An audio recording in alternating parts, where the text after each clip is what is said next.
Currently, we are seeing very many projects that have failed in the last years. They have failed to go to finishing stage.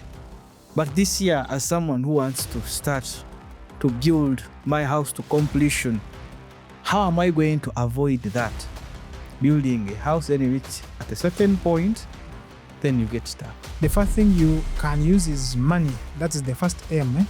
You have to look for the best labor, which is affordable according to the finances immobilized, so that you have the right manpower. One of the things that I would tell you to focus on is don't stop your business to do construction. Construction is something that is income consuming.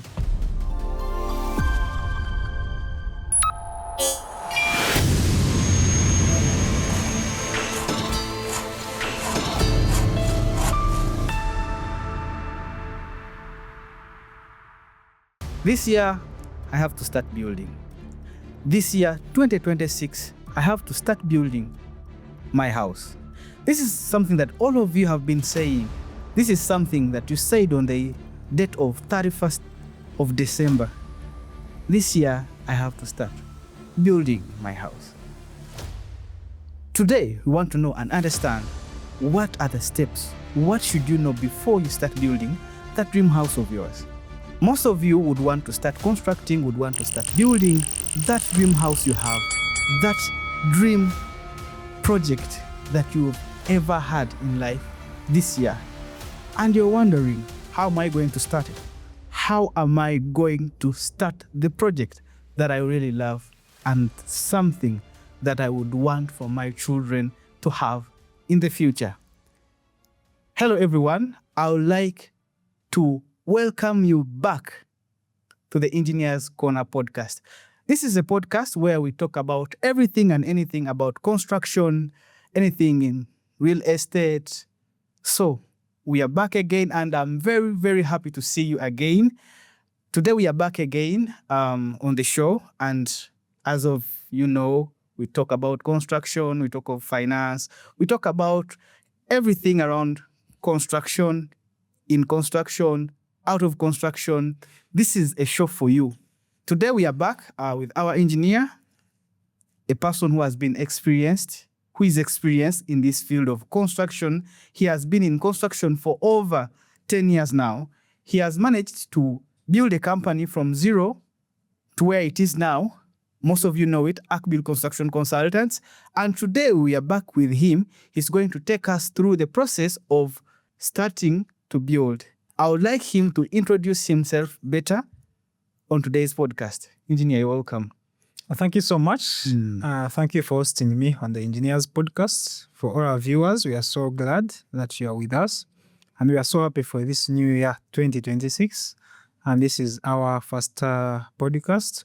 And I'm Timothy Asimwe, your engineer, the founder of Akbil Construction Consultants. And I've been in this business for over a decade. I've built a company. It has thrived all the governments that have been with us. And it is employing many people now. We have got many people we're employing. We have done so many projects. We have done schools. We have done hospitals. We have done hotels. I don't know even how many hotels we have so far finished and contributed to the society. We have done so many projects in the country and also outside. I've done some projects, by the way, in Congo. I've done some projects in Kenya. I remember I did some designs there. So we are progressing as a company to have that intensity and change. As our vision is, it is to engineer a better world. So today, thank you for hosting me, and we believe that we shall have a full package. Whoever wants a house today, I have everything for you. So if you're there and you want a house, you are going with your house today. Yes, you have it in your house. Yes, you have your house in your hand there, yeah, right there. So to begin with, engineer, I know you are experienced. Someone may look at this episode and is like, you are talking from a perspective of an engineer. But I know you've done some projects, your own projects as you as a person. I would like you to take us through that process that you went through when you were starting to construct. And for someone who's out there, who is going to start, who is thinking of starting to build, who has a thought of starting, maybe having a house plan, probably maybe having his house this year, I would like you to take us through that process. Yeah. In spite of being an engineer, of course, as you have said, I've done a project and completed it. Exactly. Actually, a big project. There's, of course, a humanitarian project. It is more of a school. I've invested in education, and it is my project. And one thing I have to tell whoever is listening to us, or whoever has been following us, is it is possible to have something in Uganda. That is the first thing.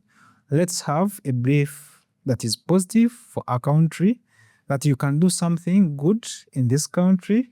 There's nothing so special about those people are doing them, only that you have to look for the right opportunities, right sources of income, look for a problem, sort it out, get some money, get a profit, then invest that money.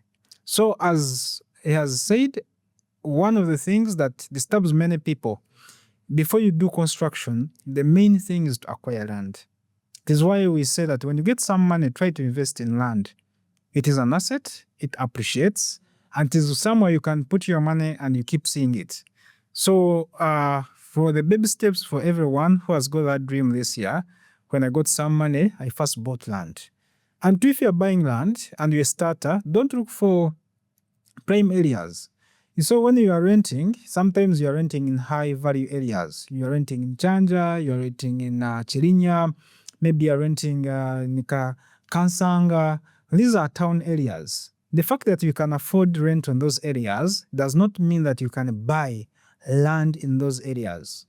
Personally, I used to stay around Chirinya. I thought that my first plot would be in Chirinya, but a plot of land by then was 80 million. You can imagine, that's 2016.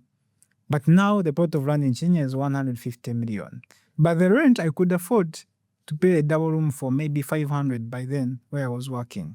So many people misconceive the rent value and the price value. They think that their first plot of land will be in Chanja because you stay there. No, go and get a developing area. You might find that the money you get or you earn cannot earn you land in that area you're renting. Go to a developing city, a developing town, and then you buy land there, which you can afford. So that you have what you want to develop. You can never build if you don't have land.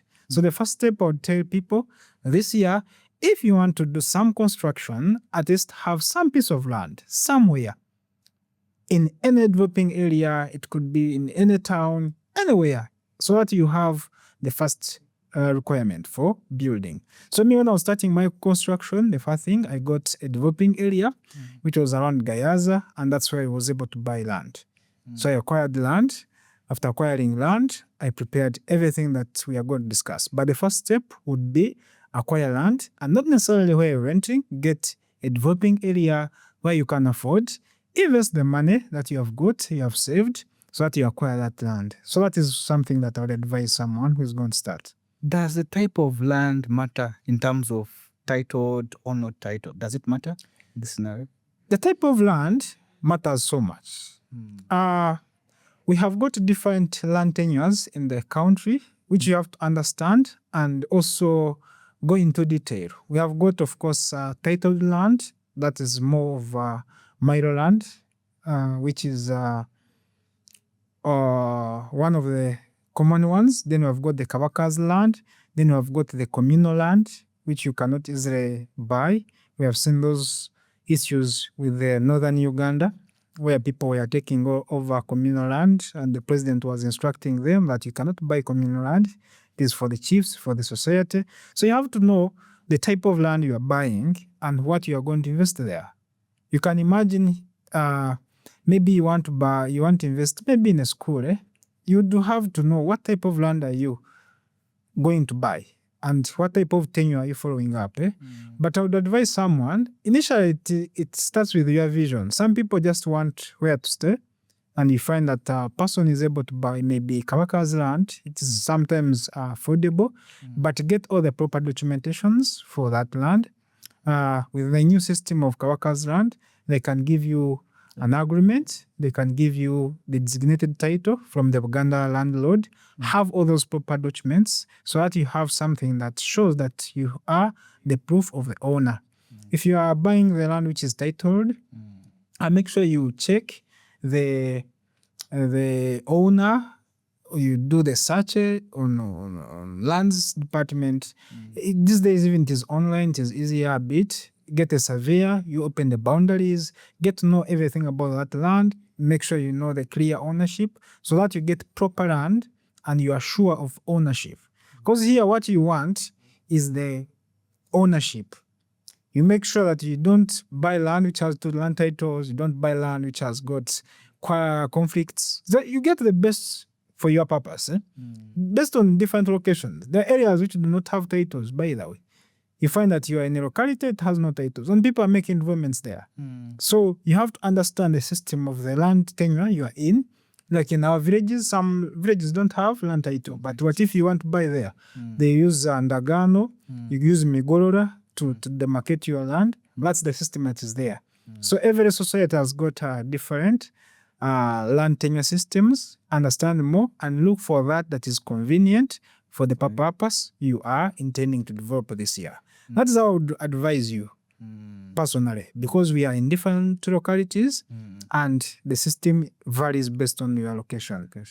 Yeah, I think that has been well answered. Doesn't matter whether titled or not, whichever type of land that I can afford, I can get it if it is properly documented. Documented, yes. Okay, wow, that's nice. So from that step of having land, we've gotten land now. What should I do next? Because I want to start building, but I don't know where should I go, what should I do? So if you want to start building, now the fact that you have acquired land, of course you are now one of the Ugandans who are rich. Because they say, ofuna akataka mu Uganda, oba mugaga. So just know that now we refer you as a developer, by the way. Even in your friends, they could be referring to you as an investor. Exactly. Because you have got some land. Yeah? Somewhere. So when you get some land, now you as an individual, you have become a visionary person. Because you have surpassed the other level where you had no ownership of any land property in the country. Now you have land, you have got clear ownership, it is in your names, you have got all documents. Now you have to create a proper vision. What would you want to see on your land? What is the real purpose? What is the vision for that land? And why would you start anything that you are putting on that land? The why is very important than what you are going to do. Because now you are going to get a lot of advice from uncles, friends, from in-laws, from everyone. Because everyone wants to show that he has contributed to your growth. So you have to be careful, and you as an individual have a proper vision. Are you seeing at business? Are you seeing at sleeping? Are you seeing at maybe warehousing? There's a lot of things you can do on that piece of land. So we see what is the size of your land. And what can you fit there that can make you go to the next level? It is not enough in Uganda to have land, by the way. Yes. Having land is not one of the signs that you are rich. No, it could be a sign that you are doing well. Yeah, because you could have land and you don't have cash flow. Again, you sell it. So if the land is strategically located, maybe it is in town, you could opt having some shops. If it is in a locality which is residential, you could have maybe rentals. If it is in areas where you want sleep, you could organize your simple home. So you create a vision which is individualistic. I cannot dictate someone what he wants, but you create a vision, you feel that this is what you are focusing on. Many people have got different options, opinions. Some say if you get money, first do this. But someone is working on a job and he feels this is his last job. He could be in a position that if he gets land, let him first secure his family. I've seen my friends. He's a banker. He says, tomorrow, this is what I earn. I'm a bank manager. The only thing I can do through is if I can have somewhere to put my family. If my contract is done, at least if they can sleep, I can go and Kuiriba. So that is his vision. So I cannot come and tell him, you see now, you should not start with the house. No, that is his focus first. So you as an individual, see through your life, see your targets, then you see what is your right target, then we work on that based on what you want as an individual. So now, after getting land, I would say precast a vision or a goal or a mission, whatever purpose that you want that land be developed into. So that now we see the next steps that we can have after having the vision that is clear. I think that is very important because most of us are given advice or we get advice from people, but sometimes the situation, the position where we are Yes. currently, someone may not understand. And you find someone is giving you advice depending on what he sees, Yes. but not on what you are in or the position you are in by other time. Yes. I think that is very important. You have to get the vision, know where you are, and also precast that vision, that dream you're having. So from there, we've gotten our vision, we've fabricated it well. Now I want to start building my house. This is something that I would want to do. I'm going to use my life savings. How am I going to start that project? So when you have a vision, now you have got a vision, you have got land, you have got a vision, you have got a real purpose. You see, purpose is something you're willing to die for. If you get that grip, you'll cease to listen to advice. Because someone is well will tell you to do rentals, what, but now you have got a vision. Me, I want to do my first home for my family. That's your vision. Another one, I want to do rentals to get some cash flow. That's your vision. Another one wants to do warehousing to rent out maybe per square meters. Another wants to do an arcade to do maybe shops and rent out and get rent income. So those are different visions for different people who are all in our country, and we all need all of them in our country. Then the first thing you do now with a clear vision is to put it on paper, which we call planning. And that's where we come in to doing a plan. We call it a design stage. Now you design your vision, we put it on paper. You craft it. If you want to do an arcade, how will it look like?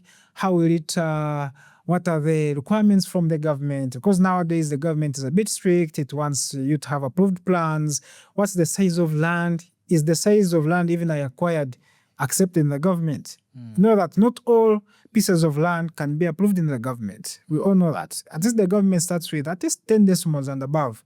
When it is well documented, you must have clear documentation from ownership, from the LC1 letter, from the survey. We do the surveys. We have to know whether the land is clear, it has no encroachments, it didn't extend to neighbors. Then we have a clear plan, well documented.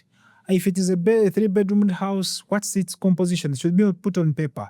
Some people even have an artistic impressions done. Nowadays, we do for them booklets. We call them vision books at our company, whereby we put all the artistic and put their impressions to encourage you that this is where you are going. So you do what they call the design part of it. You are getting the other vision and putting it on paper. Then later, you present it to the government for approval. Because the fact that you have a vision, it is not necessarily that the government can approve it. We have seen people have good plans and the government refuses to approve them. You can imagine you have got a hospital and you put it in an industrial setup. You put it in Namanve, they will not accept. Because already people who are sick, they are going to come and factories are making noise. So you have to have that clear positioning of your vision. Then we present it to the government. We get what they call the development permit. Of course, after getting the development permit, you submit other requirements. There we do the geotechnical investigations. We check the soils for your land where they can hold those structures. We do structural drawings. Then we do mechanical drawings. We do the electrical drawings. Then some councils require hydrological drawings, how you're going to drain off water if you've got bigger projects like factories. Then you have all those things, submit to the government. They give us a development permit, implying that they have accepted us to develop in that area with our vision. Then after that, they give us what they call the building permit. So the government clears you, you pay taxes for developing that area, then they give you drawings satisfied and say, hey, you go on and do that good vision in that land or on your area. So that's the next process after acquiring land, getting the vision. Now you put it on paper, submit it to the government, they approve it, and they give you the construction permit to go forth and you do your construction. Now, on that point of planning, I would like us to go into deeper details of the approved plans Because someone may be out there, he doesn't understand, he doesn't know what is meant by an approved plan. Someone doesn't know what is a development permit, what is a building permit. And for someone who's building a 3-bedroom house, am I going to have the same requirements as the one who's going to build probably a storage building, an arcade? Do we all need the same things, or there are specific things for each and every project? So basically, with the new system, the government has enrolled out on all councils in Uganda today. There are key requirements for approving a plan in all districts and all town councils that are taking over the construction industry. So for example, if you're going to approve a simple 3-bedroom house or simple shops which are not storied, there are things they want. The first one is the proof of ownership of the land. That could be a land title transferred into your names. 2, they need a communication from the LC1 in that locality. They need that letter to prove that you are the owner of that land from the LC1, and you have no any conflicts on that land with neighbors or any other. Because LC1s are usually the ones who participate in selling the land. Then for a simple 3-bedroom or small houses, they need you to have an architectural plan fully certified by an architect who is registered and pays subscription fees to their organization. That's ARB, Architects Registration Board. So there must be that architectural drawing with a green stamp from the architect to certify that whatever that was designed fulfills the building laws of Uganda. Because that person who is an architect has gone to the university for over 5 years, has been scrutinized, and is now registered to certify your works. So any company that you are using or an architect you are using gives you those blueprints with that green stamp. Then currently you must have mechanical drawings certified by mechanical engineer. That is the drainage system of your plan, where the water is going to go, so that you don't put your water in the neighborhood, the connections and everything. Then lastly, for small projects, they usually want, of course, also the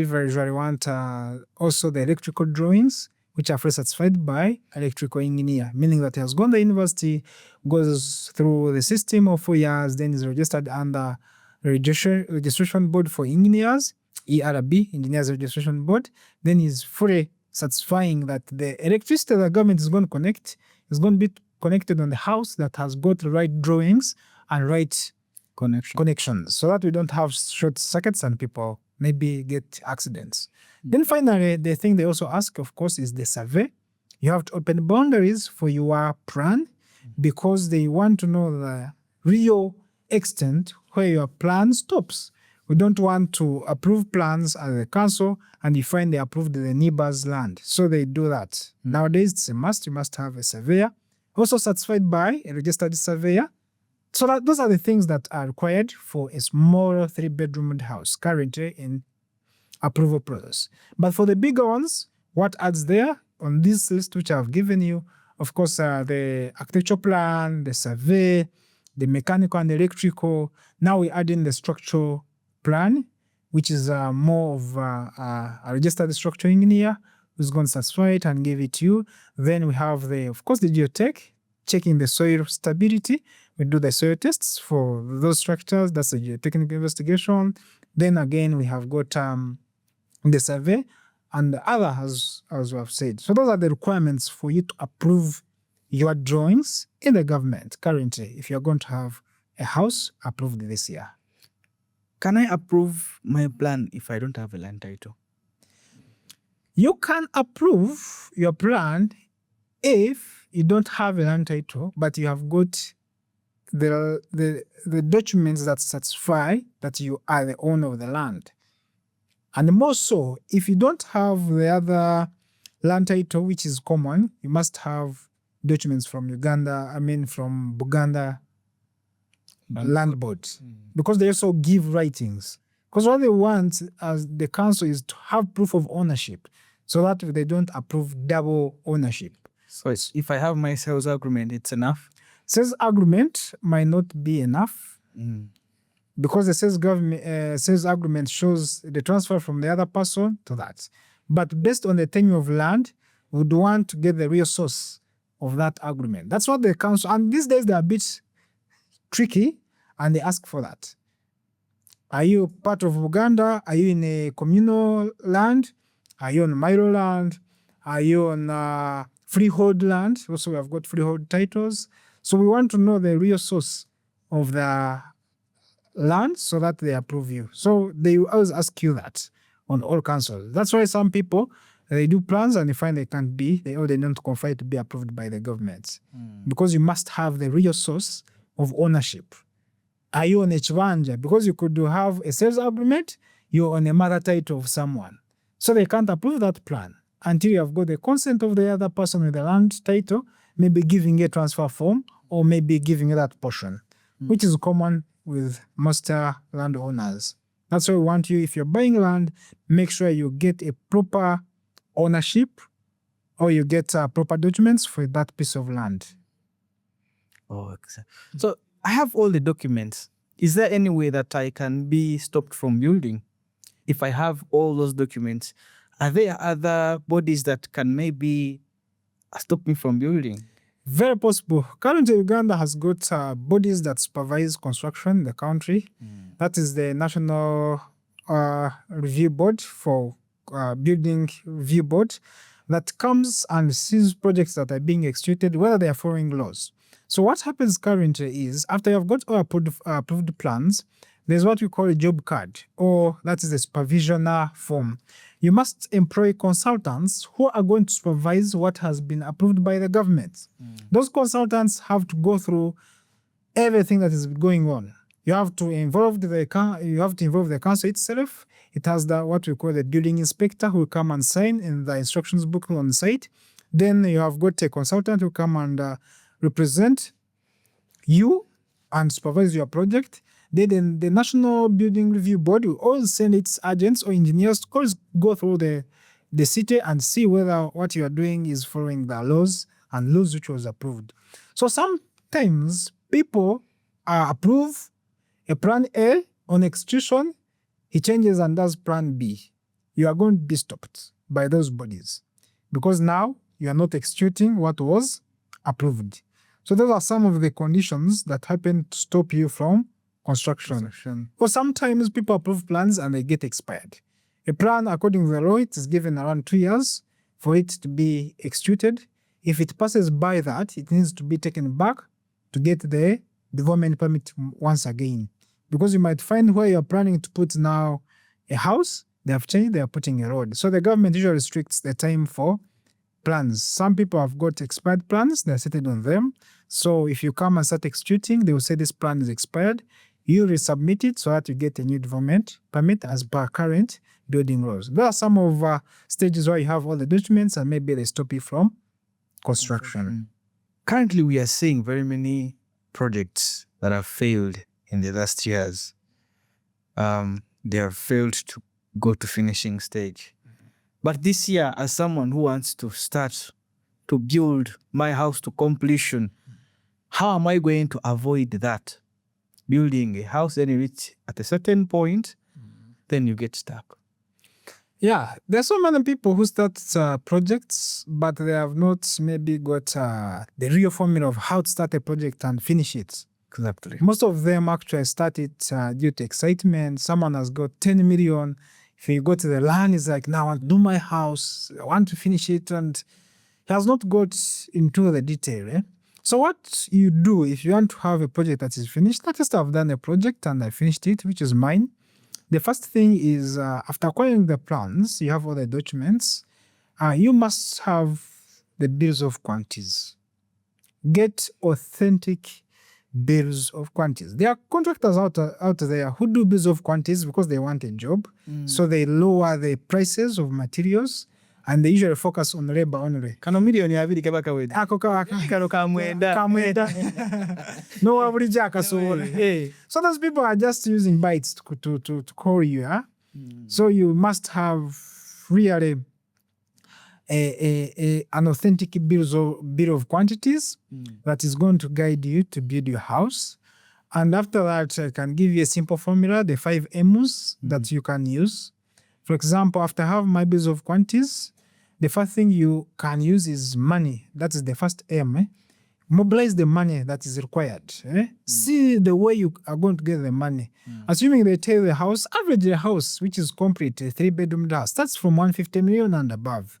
That's the fact. Whether I do it in the village or where. Many people underestimate that. Someone tell you, I used 70, I used, but which year? Maybe 1900. But currently with the materials that are required to find the house goes for 150 million and above, based on the finishes you're going to put on.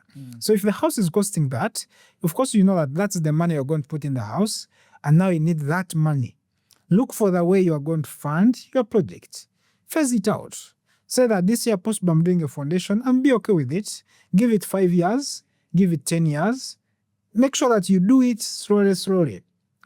Look for those funds. That's the first thing. Then number 2, after knowing the funds that you want, the money you want, you can think of the materials. Because the house is more about materials. How do I get the materials?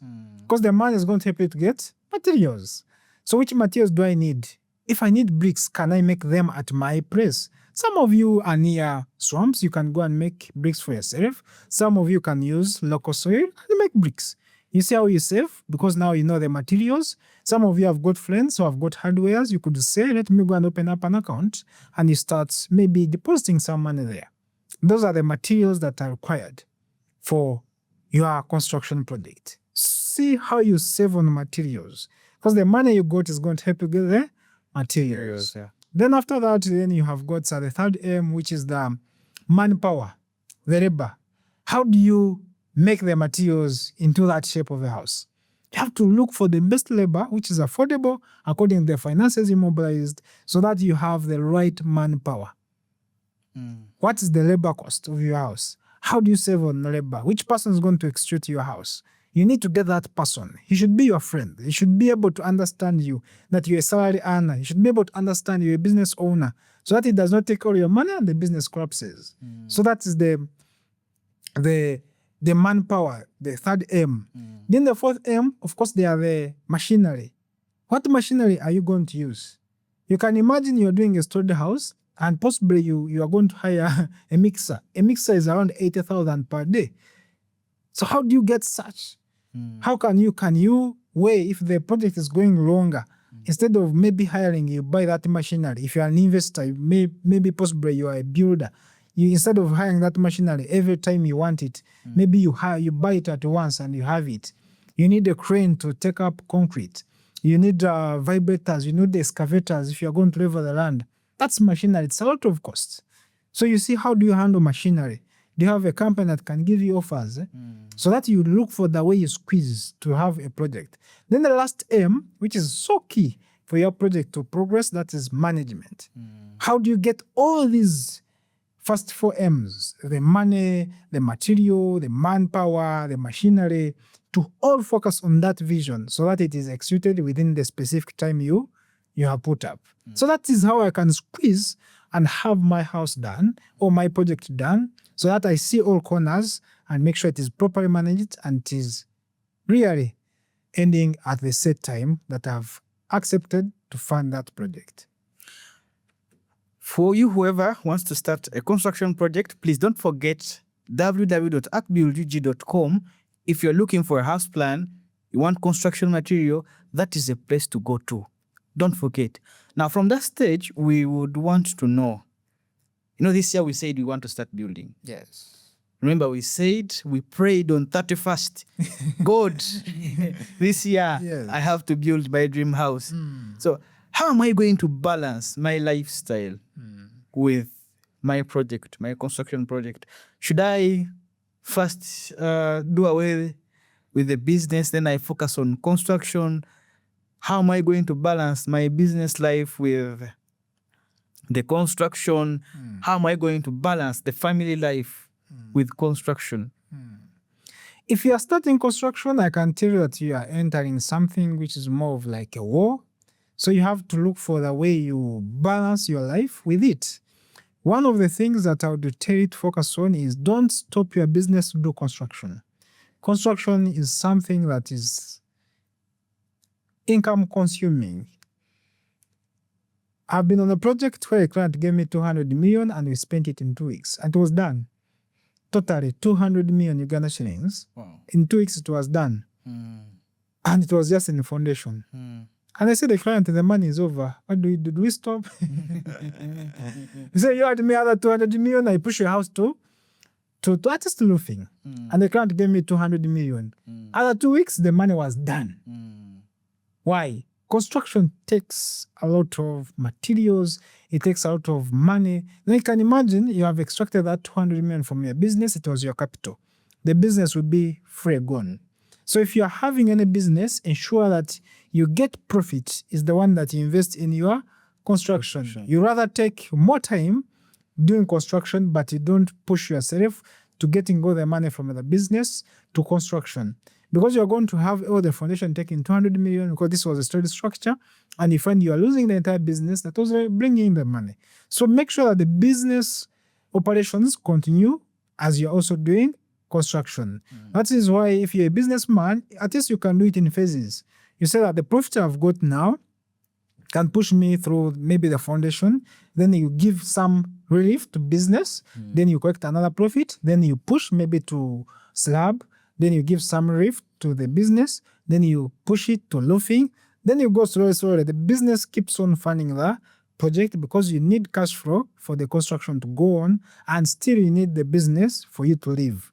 So that takes me to the family. You have to keep, of course, with the family. Much as the construction takes stress to you, brings stress to you, make sure at least you keep with your family. The family is very important. All the things sometimes we do are for the family. If you find that you're losing your family because you're doing construction, even the construction will not be finished, be stressed, but you have to balance and keep living your life, but make sure that cash flow still comes in. Don't be frustrated and don't put your pressure to finish something. Construction can be so terrible if you set a target and you fail to hit it because of lack of enough finances. So I would advise someone, if you're taking on construction, keep on your business, make sure you balance your business and invest on the profit. Don't touch on your capital. Rather take time, a project that you are supposed to do in 1 year, do it in 2 years so that it keeps on growing as the business is surviving, but you don't crash at a go. Oh, wow. Something I've learned. Don't crush the business.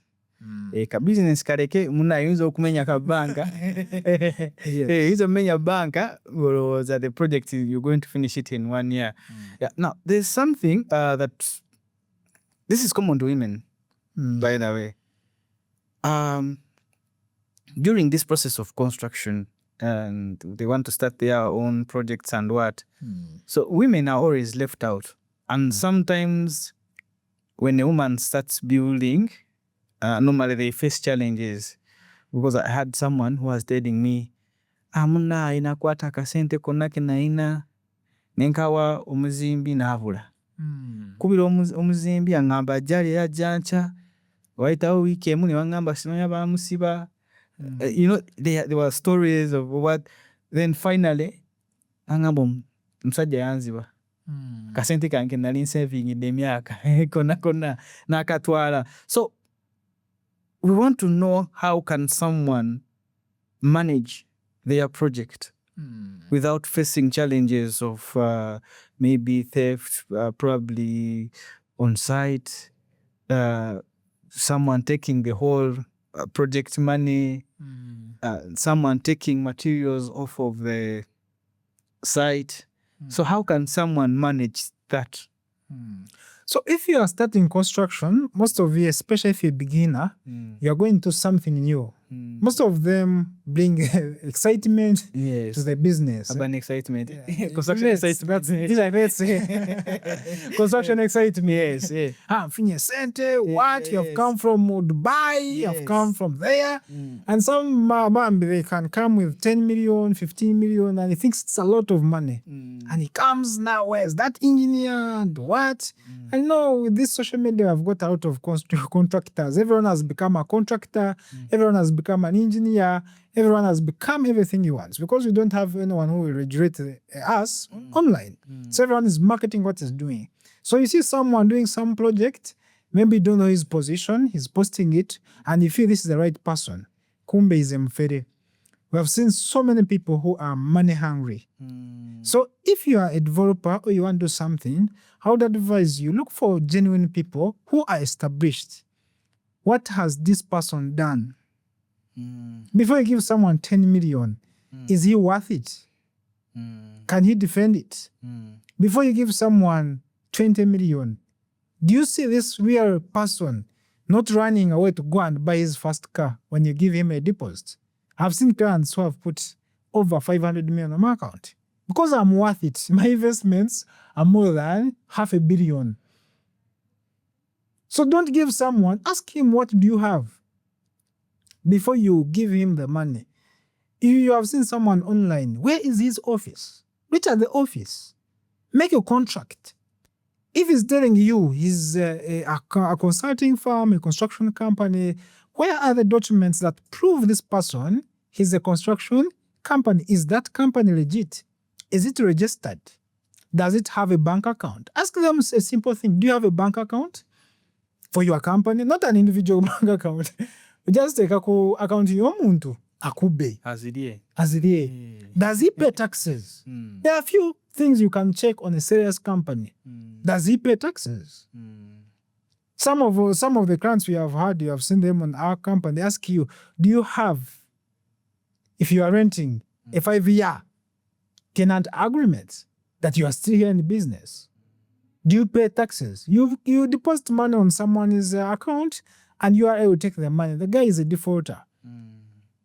Ask, where is your tax clearance certificate? So let's be careful with our money. Not every contractor you see on social media deserves to receive your money for construction. Exactly. You need to get people who are genuine. You need to get people who can repay back. You see, I've done a project for my client who's in Dubai, in Mukono. And I gave him a guarantee. I constructed rentals for him. And I told him, I'm going to take care of those rentals when they are occupied by people for 6 months. We call it a 6-month liability period. Anything that has a defect, I'll repair it at my cost or for the company. You must put it in the contract. If someone's not willing to do that, he's going to give you fake things. So if they bring a toilet and I'm the one who supplied it and I put it in those rentals and does not function in the 6 months, I would buy it myself, replace it, and I have that on my record. That every project we do, we give you a liability time. That is post-construction liability. And you put it in your contract. If someone you're going to pay him any money above 1 million, any money you feel you're paying you, prepare a clear contract. Call your lawyer, company's lawyer. You prepare a contract. Why you are paying him, what he's going to do, explain it so well, then make sure you pay in the bank. So that even you have the receipt. Then he remains a copy of the contract. You saw someone I was giving. I gave him a contract, paid him all the money. He signs, attach the ID. Let's take construction to be serious. These people are outside and you have lost money. You are not the people not serious. Why are you trusting anyone? Get the right people. People are paying taxes. Go to companies if you don't trust relatives, and you get the right people to run that business. 10 million is so much money. You have worked it for 2 years. Why would you give it someone anyhow on mobile money? And say, just start for me. Have a contract in clear. So those who want to do construction in our company, for us, we encourage you. If you come to our company, we shall give you bills of quantities. We shall give you a bank account. You are going to pay all the payments on our bank account. We shall give you a liability for 6 months. After we do construction, any defects that you get on your construction, we shall repair it as a company. It is a guarantee that whatever we're doing, we know it is right. We shall tell you the right materials. We shall provide you with the right materials so that we make sure that we remain professional. First, we are here in business to stay. Archbuild, as me, the owner, we believe 10 years from now, 20 years from now, we should be in the business. So that is something people miss out. So we do a lot to protect our name because we have done many things for people. We have done houses for ministers. We have done houses for ambassadors, for commissioners. So we don't want to take our company's name for granted. And there are few people who have got that focus for them. Most people are looking for Mereyalero. You cannot give me 50 million and I got to buy a car. I have more than 3 of them. So why would I buy a car? I don't need land. I have land over 300 million. So if someone gave me 100 million, that's normal money. Or do you even be surprised? Why can't you give me more and we push your project, you know? Why? My capacity of handling a bigger project has grown. as a company, as an individual, I've seen a lot. I've handled multi-billion projects. But now if you get that money, you give it to a starter, he's going to see wealth on your project. Ajabulawo. Omuntu ojamu wa million 5 nga ye alabamu bodaboda mpya. So we have to be careful with our money. How together? Omuntu asooka wa million 10 nga profit wo ya million ezo 2. I focus on my 2 million, the 98 goes to his project. Yeah. What matters is if I can get more 5 projects, then I get 10 million. So that is my focus. We call it just simple growth. So that you keep in business. That is what is killing many people. We are trusting so much people we don't know. We find them online. You have to do due diligence. Look for those companies, whether they pay taxes, head offices, whether they're genuine, and make contracts. Have a lawyer. Just pay a lawyer 500,000. He does a contract for you.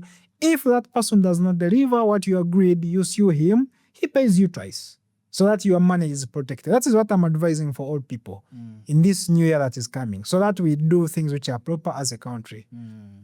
So you've gotten it. Please do not trust whoever you see online. Go to that particular person who has proven that he's legit. He will give you the best. For us to avoid this tendency of losing money for fun, Yes. Yes, there's some people who lose money for fun, and they're just stories they talk of. Kainamuwa kasente, naduka nako, and it seems funny, but for that project that we want to have by December, we have to be serious on management. Very true. We have to tighten on management. Let's be serious. Yes, let's be very serious on management, because without managing that project, you will not have it. That's very true. If you don't manage well that project, you're not going to have it. Now, we are concluding our project. We've gotten the plans. We've gotten the right team to execute. Now, on reaching the actual work of doing the construction, how should someone organize himself? How should someone prepare? Which phases, because you talked of the phases in construction, which phases, or what are those phases that you would expect this person to go through or to use so that they have their project finished and their lifestyle also still the normal as it was last year? So currently now, as you reach that time, now you're going to execute the project. You have got all the resources, you have organized everything. You have to look for a methodology, which is one of the aim we talked about, of how you are going to balance the contractor, the material supply, and your vision. So there are so many contractors you might not trust. Maybe you trust their workmanship. I usually advise nowadays car clients to separate the two. You can separate material supply from the construction works. We call that a labor contract. Labor contract is where you get a contractor, you give him labor, he executes. Then for you as a client, you outsource materials, deliver them on the site, protect them, and have the keys for your store. So whatever the contractor asks, you are the one who gets an askari or a relative, whatever, he opens for the contractor, he executes down on the work. That is one methodology. We call it a labor contract. Then for you supply materials. That could be adopted by someone. Possibly you have got a hardware you trust, you can come to us, Build Construction Consultants, we have got a hardware, then we supply materials, then you have your contractors, so that you see how you can control the materials. Then we have what we call a turnkey contract. This is why you say this contractor, I trust him so much. For example, at ActBuild, we have got material supply chain, which is good. So clients nowadays, they are trusting us with entire projects. The recent one we got an entire project of almost $500 million, whereby we supply materials, then provide labor.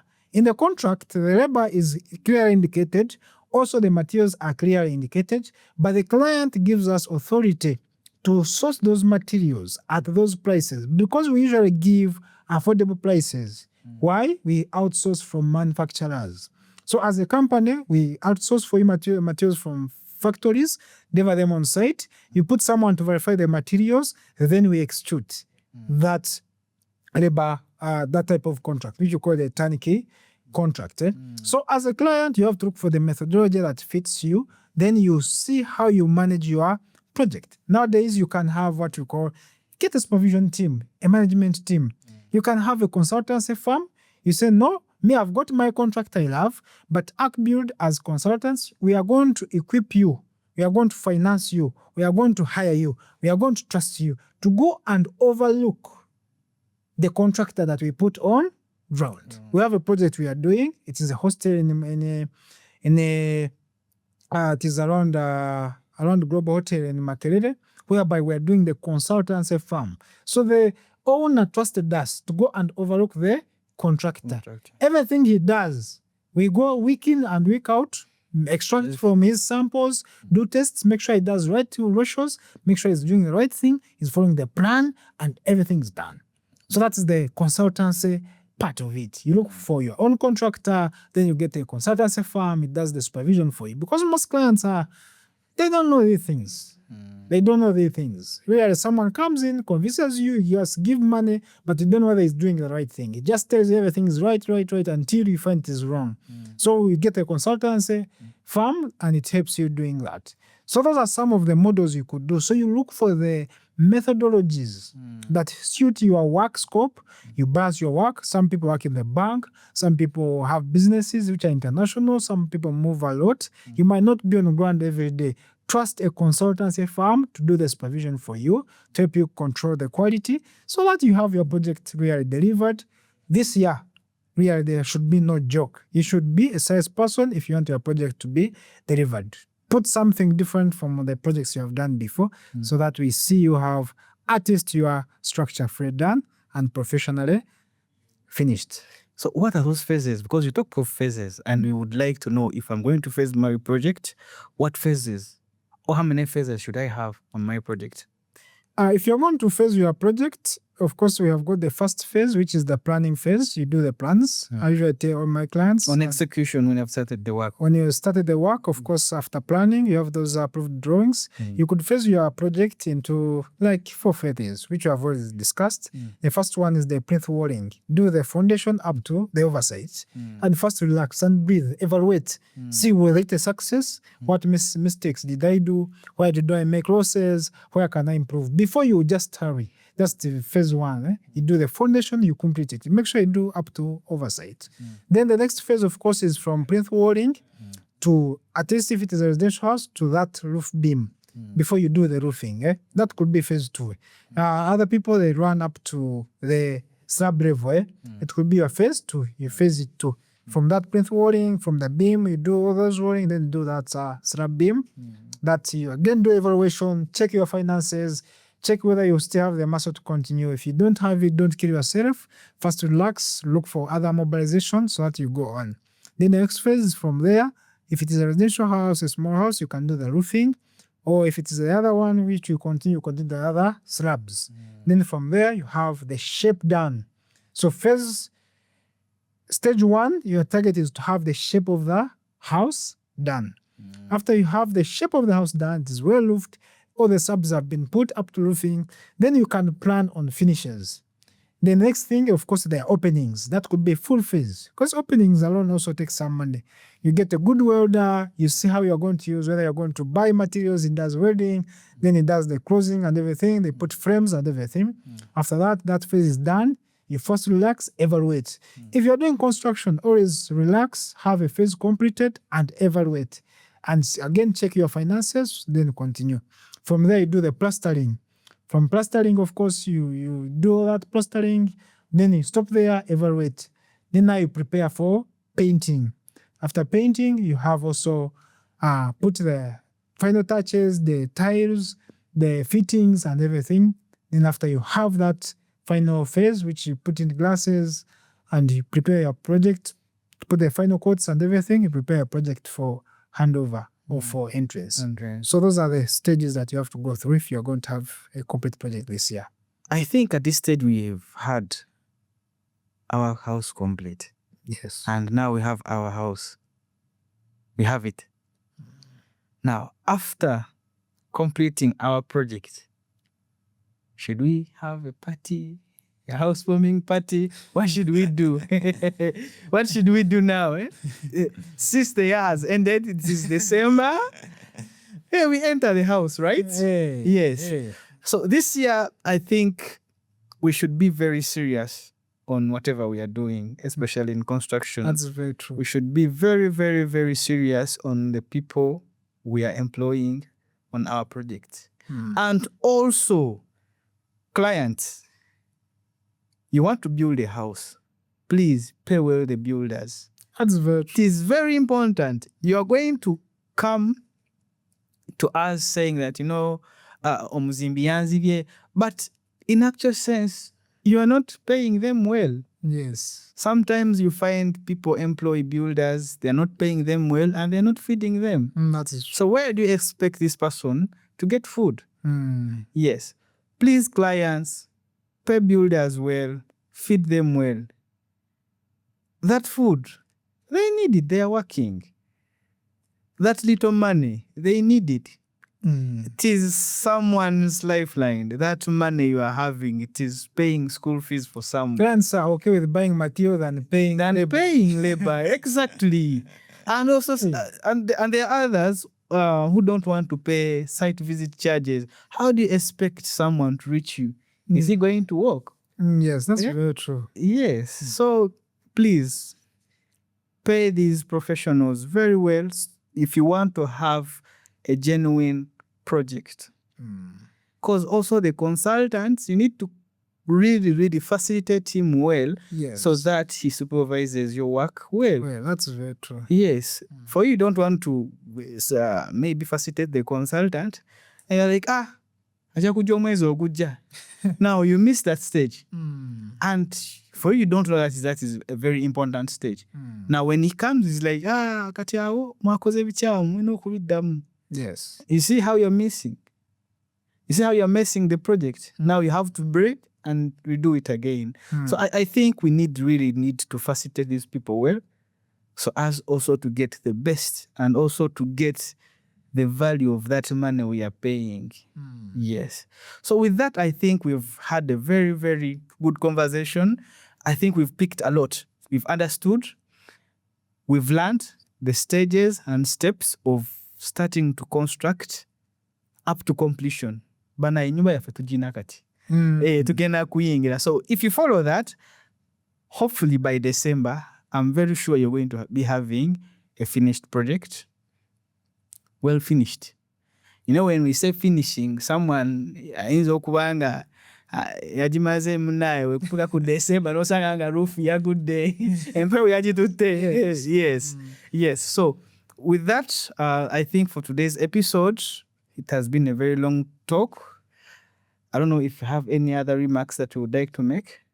We thank you so much for following up. We are going to give you more knowledge about construction this year. Make sure you don't forget to subscribe to our YouTube channel, to be with us, for us on TikTok and other social media platforms, so that we share this journey together. I would want each and every person this year to start some construction. If you get any problem, come to ACBuild Construction Consultants. We are located in Nabisunsa, so that we help you out. Then we see how we can reach that level where you have something in Uganda. At least this year, say I started something in construction. At least this year, make sure you say, I bought some land, I got a plan this year. You can do something about it. Don't be left out, so that we move together in this journey. We are here to help you. We're here to make for you plans. We're here to advise you, to show you how to get all those approvals as a company, so that we grow together as a team. That's our goal this year. Everything we shall be doing will be bigger and better than that of last year. And don't forget, if you reach that stage of buying construction materials, the place is www.acbuildug.com. That's where you're going to get the most affordable and legit construction materials for your site. You are on the Engineers Corner podcast, where we talk about everything and anything about construction. Goodbye.